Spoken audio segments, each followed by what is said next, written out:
ইন্টারনেটের দাম না কমালে কঠোর হবে সরকার। রাজধানীতে বিশ্ব টেলিযোগাযোগ ও তথ্য সংঘ দিবস উপলক্ষে সংবাদ সম্মেলনে একথা জানান প্রধান উপদেষ্টার বিশেষ সহকারী ফয়জ আহমেদ তৈয়ব। লোকসানে থাকা 6 টেলিকম প্রতিষ্ঠানকে লাভজনক করা হচ্ছে বলেও জানান তিনি। বিস্তারিত নাহিদ সিরাজি নিম্মির প্রতিবেদনে। 17 মে বিশ্ব টেলিযোগাযোগ ও তথ্য সংঘ দিবস পালন করবে সরকার। দিবসটি উপলক্ষে বৃহস্পতিবার সকালে সংবাদ সম্মেলনের আয়োজন করে বিটিআরসি।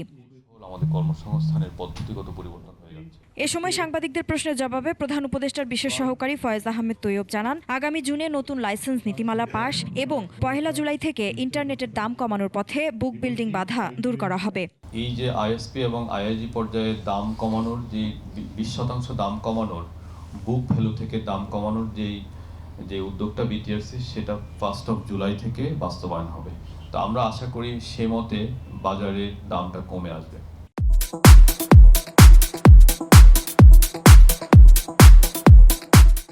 ইন্টারনেটের বাজার ব্যবসায়ীদের জন্য উন্মুক্ত করে দেওয়ার কথা জানান বিটিআরসি চেয়ারম্যান।